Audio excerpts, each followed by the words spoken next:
Hola, Clara. Hola, ¿qué tal? ¿Cómo estáis? ¿Qué tal? Buenas tardes. Buenas tardes. Sí, que estaba Clara, pues nos decía, a ver cómo vais a hacer la entrevista. No, Clara, nosotros cuando hablamos de cosas interesantes, misteriosas y que son serias, nos lo tomamos muy en serio. Que el humor es muy divertido, pero también hay que aprender con vosotros. A ver, Clara, ya has escrito varias obras y a ver, el gran libro de las casas encantadas. Para empezar, ¿qué podríamos encontrar ahí? Bueno, pues depende de los intereses de cada cual, ¿no? ¿Sí? Yo pienso que es un libro divulgativo, es decir, no es un libro planteado para estudiosos del fenómeno, que también pueden sentirse interesados por el tema, evidentemente, pero a mí me interesa sobre todo el tema de la divulgación, ¿no? Creo que las historias, si se cuentan bien, pueden interesar, y luego está un pequeño porcentaje de personas que seguramente cogerán el libro porque hayan vivido una experiencia de ese estilo, de Casa Encantada o de Poltergeist, o la estén viviendo en estos momentos, ¿no? Entonces les pueda interesar a nivel personal por algo que están viviendo. Claro, entendemos por Casa Encantada, pues la típica casa que sufre algún tipo de, bueno, pues algún tipo de presencia, algún tipo de ente paranormal, pero supongo que hay tipos, ¿no?, de casas encantadas. Bueno, dentro del fenómeno de la Casa Encantada se dan una serie de manifestaciones muy variopintas, es decir, una de que has mencionado son las presencias o supuestas presencias que los moradores de esos lugares advierten, ¿no? Sí. La casa en sí no tiene por qué ser una casa, pues como las que se plantean muchas veces en el cine de terror, ¿no? Que es un género muy interesado por el fenómeno y que casi siempre todos los años tenemos algún estreno relacionado con Casa Encantada. Sí. Puede ser un piso de 40 metros o puede ser incluso un centro de trabajo donde la gente va a trabajar y se encuentra con este fenómeno. A mí una cosa que me ha llamado siempre la atención de las casas encantadas es si todas tienen algún patrón común, porque he visto que, bueno, en casi todas ha habido algún fenómeno extraño o trágico que ha ocurrido dentro de esas paredes. Y luego otra cosa, ¿por qué las presencias no escapan de esa casa si en teoría son etéreas y podrían salir? ¿Se quedan en esos 40 metros o en ese palacio o en esa habitación siempre? Bueno, esa es una teoría, quiero decir, no sabemos muy bien qué es lo que provoca el fenómeno, o sea, no sabemos si son presencias lo que lo provoca. Lo que sí que sabemos es verdad que como patrón, no siempre, pero casi siempre existe en ese lugar, aunque la gente que vive en él no tenga ni idea, es decir, no sepa nada de ese pasado, a lo mejor alquila una casa o la compra a través de una agencia de una manera séptica, no tiene información de lo que ha podido ocurrir anteriormente y tiene la coincidencia de que cuando empieza a experimentar este tipo de manifestaciones, rasca un poco en la historia y descubre que hay detrás un hecho pues o sangriento o luctuoso, alguna tragedia, algo que ellos desconocían la mayoría de las veces. Otras veces sí que tienen conocimiento de que ha pasado algo, pero suelen ser las menos.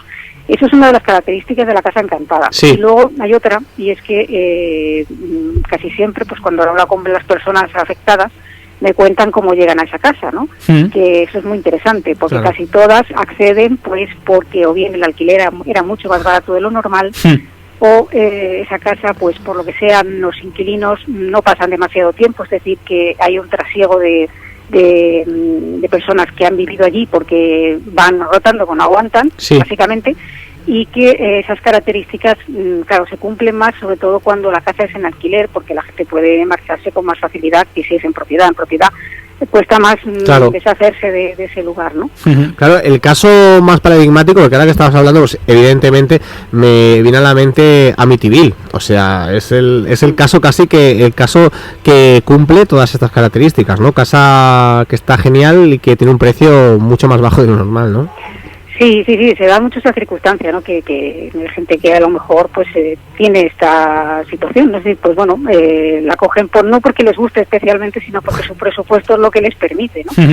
Y vemos que muchas de esas personas, pues claro, pasado un tiempo entienden porque esa casa no tiene demasiado éxito, ¿no? Claro, en el libro exactamente lo que encontramos son varios casos recogidos o encontramos una guía de todo el fenómeno.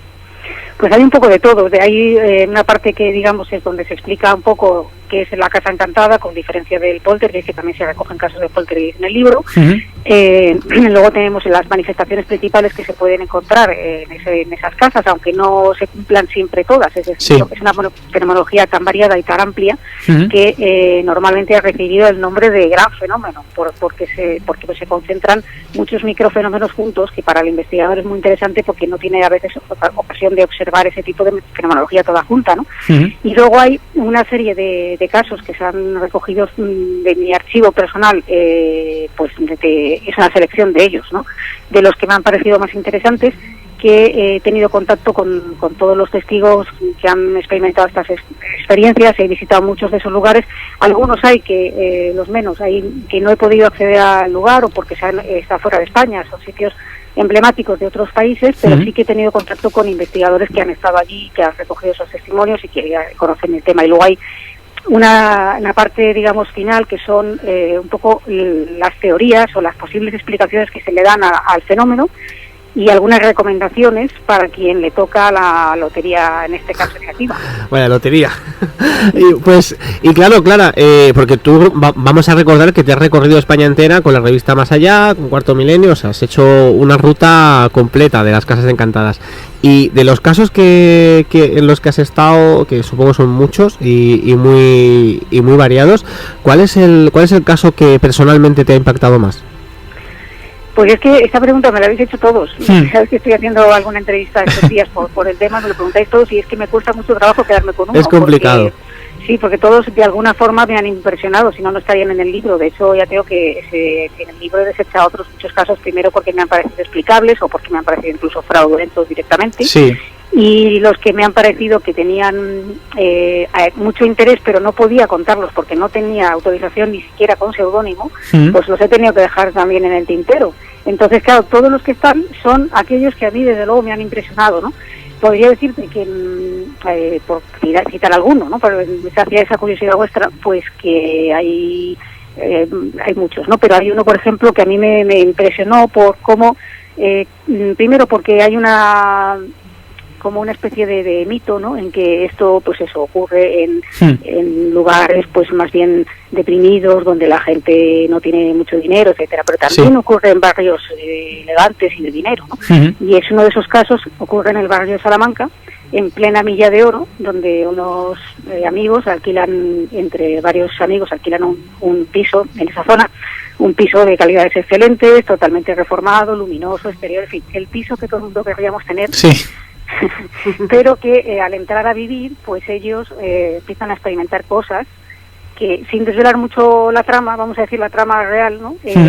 Lo cierto es que ellos empiezan a percibir cosas que luego comprueban que lo que ellos ven tiene una correspondencia con algo que sucedió en ese lugar y con incluso describen físicamente a una persona que los vecinos y el portero conocieron en vida. Entonces, claro, ellos, sin saber absolutamente nada, dan esta descripción, claro, el portero y alguna vecina que se quedan blancos porque están hablando de una persona que ellos conocieron. Y en casos como este puede ser que haya personas que sean completamente escépticas, que no crean en nada e incluso se resistan cuando ven alguna cosa que es extraña. ¿Cómo es el proceso de no creer nada a llegar a dudar o incluso creérselo y verlo y sentirlo? Efectivamente, es un proceso, son unas fases que pues he ido detectando, ¿no? Y más o menos he podido hacer ahí sí que es una especie de clasificación de lo que va sucediendo. Como decimos, esto afecta, pues es una lotería, es decir, como no es como alguien que es muy sensible especialmente de toda la vida, sino alguien que de repente pues le toca una casa en esas características. Entonces puede ser una persona creyente o no.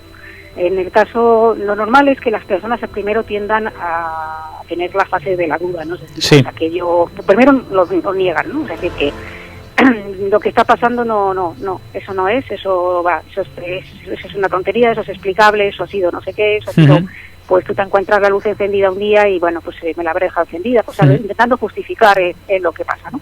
Y luego está la duda, es decir, que empiezan a pasar cosas que ya dices, bueno, esto ya es muy frecuente, ¿no? O sea, si tú la luz un día está encendida al volver a casa, lo puedes explicar o achacar. Pero cuando ya te pasa varias veces y dices, bueno, o tengo yo algún tipo de trastorno y no me entero de lo que hago, o aquí pasa algo. Entonces entra esa duda. Luego hay un momento que es la constatación, que es como llamo yo el punto de inflexión, una ruptura de esquemas, que es cuando ya la persona ve algo, ve o siente o percibe o le ocurre algo dentro de ese lugar que no ofrece lugar a dudas. Es decir, que lo que han visto, otra cosa es la explicación que tenga, pero que se les rompen los esquemas totalmente, y de ahí ya pues empieza una fase que empieza, pues normalmente suele ser que les da mucho miedo, y eso les genera cierta ansiedad, y al final si se prolonga mucho la angustia. Y luego hay una fase final que no siempre se cumple, que es la de la búsqueda de ayuda. Es decir, cuando ya el fenómeno es algo que perturba la vida normal y diaria de esa familia, pues normalmente piden ayuda. A veces no, a veces por miedo a, ya no solo del fenómeno, sino miedo a que te puedan tomar por una persona que está mal de la cabeza, etcétera. Pues esas personas tienden a guardar ese secreto durante años. Y se puede... No, pues perdona, sigue. No, digo que si se puede convivir con esos fenómenos en una casa encantada tan normal, o sea, es decir, sin pasar miedo, sin pasar ansiedad, ¿se puede llegar a acostumbrarse uno a estos fenómenos? Yo creo que acostumbrarse no se acostumbran. Otra cosa es que se pueda llegar a hacer, porque yo conocí algunos casos en los que sí, en los que se han, sobre todo cuando son familias en las que hay varios miembros, y esto, pues claro, la cabeza de familia no termina de a lo mejor no es el que experimenta todo, entonces es más a lo mejor los hijos, pero claro, los hijos no les hacen caso muchas veces. Y bueno, digamos que no es que lo asuman como algo normal, ni mucho menos, pero a veces no les queda más remedio, porque no tienen opción de cambiarse de lugar. Entonces no les queda más remedio que ir viviendo con eso, pero sí que deja unas importantes secuelas psicológicas, por lo que yo tengo visto. ¿Y se puede desencantar una casa que esté previamente encantada? La mayoría de los casos que yo he conocido, las personas terminan yéndose del lugar tarde o temprano. Entonces, cuando te vas del lugar, pues tú resuelves el problema tuyo. Es decir, a mí ya no me afecta, pues yo me he ido. No pasa así en el poltergeist, que es parecido, pero el origen se cree que tiene que ver con alguien vivo de la casa que lo provoca de manera inconsciente sin ya tener ni idea. La persona saberlo, ¿no? Pero en el caso de que sea lo de la casa encantada, me decías, ¿no? Me decías que... Sí, se puede llegar a desencantar una casa, no ver ningún fenómeno ni dejar de que pasen.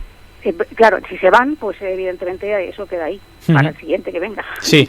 Pero en algunos casos no se sabe por qué, es decir, si no sabemos bien el origen es muy difícil poner solución a algo que no conoces cuál es el origen. Pero sí que se ha visto que cuando se descubre esa historia, digamos, luctuosa o tenebrosa que hay detrás, eso parece que relaja o afecta, menos, parece como si eso, una vez que sale a la luz, o bien o ejerce un efecto bálsamo, o bien pues aquello a lo mejor no finaliza del todo, pero sí que termina bastante su andadura y se relaja un poco el ambiente. Y luego, saliendo un poquito del tema del libro, al que luego volveremos, o sea, uno de los momentos televisivos, yo creo, de la temporada es ver a Clara Tauces en mitad del Palacio de Linares con un casco. Un casco de Dios. Sí, o sea, ¿cómo se siente? Porque ponerte en tu piel es complicado, ponerse en tu piel. O sea, ¿cómo se siente alguien dejado en un sitio con tanta historia de todo tipo como el Palacio de Linares, ahí en medio con ese casco? Porque bueno, primera cosa, ¿qué es el casco de Dios? ¿Qué es lo que hace? Sí, bueno, pues el casco de Dios, que se llama así de manera genérica, claro, no es que vayas a ver a Dios con el casco, ¿no? ya, se llama así, sí. Es un casco que,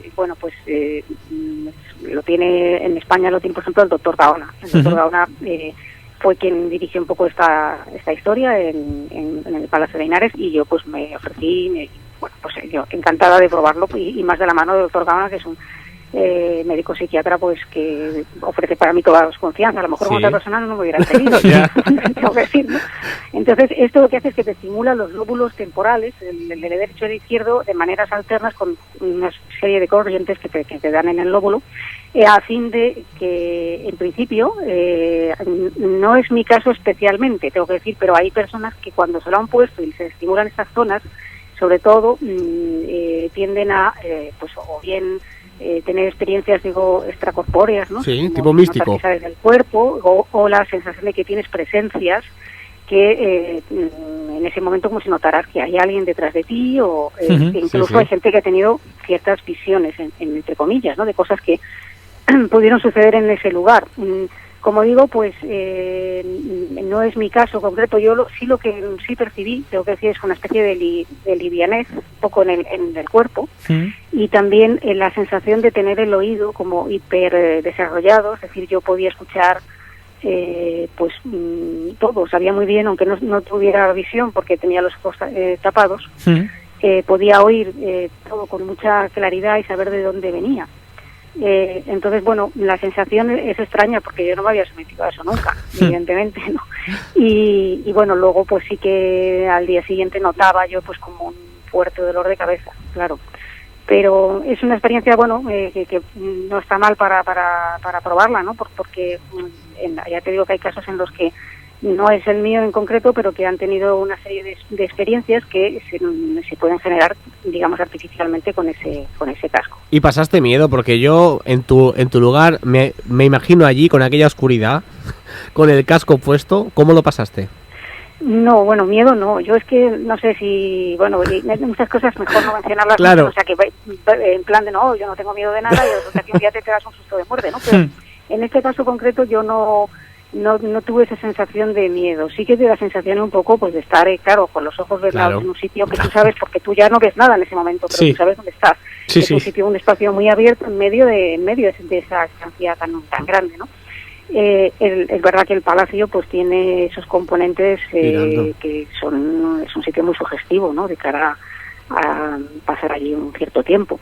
Pero no, miedo la verdad que no tuve. Bueno, y a Clara Tahoces, después de tantos libros, de tantos sitios visitados, aún quedan cosas del misterio, porque hay personas que nos van diciendo, uy, es que esto del misterio está ya muy trillado y tal. Aún hay cositas y hay temas que sacar y que investigar. Pues sí, podría parecer que a lo mejor, claro, dices, bueno, esto ya se sabe todo, ya se conoce todo, los fenómenos. Para nada. Realmente vemos que Cuarto Milenio sigue en antena después de un montón de años. Sí. Es por algo. Es decir, que siguen llegando casos, sigue habiendo historias. Yo, pues, por ejemplo, a raíz muchas veces de publicar los libros, ¿no? o artículos, lo que sea, te llegan nuevos casos que desconocías, ¿no? De gente pues, que lo ha leído y se ha animado y te lo quiere contar, ¿no? Y eso significa que yo pienso que es que el misterio ha convivido con nosotros de un modo u otro desde el principio de la humanidad. Entonces, lo que puede haber son variaciones en cuanto a que siempre hay, es como una pequeña punta de liceras. Nosotros estamos rascando, estamos en la punta, pero estoy segura de que detrás hay muchos más casos y muchas historias que todavía no conocemos y que probablemente muchas de ellas no vamos a conocer nunca, ¿no? Pero yo creo que sí, que el misterio está muy vivo. Bueno, Clara, y para acabar, por si alguien tiene alguna duda, el gran libro de las casas encantadas, ¿dónde lo podemos encontrar?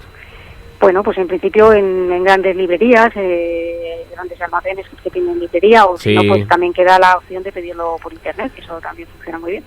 Bueno, pues nada, Clara, que nos lo vamos a leer y cuando hayamos hecho esta lectura te haremos llegar nuestra opinión, que será súper sincera, que nos encanta el libro, seguro, y ese trabajo tan grande y tan bien hecho que estáis haciendo, pues que siga mucho tiempo. ¿Vale? Pues muchísimas gracias. Muy buenas tardes. Un abrazo muy fuerte, Clara. Hasta luego. Adiós. Pues qué bien.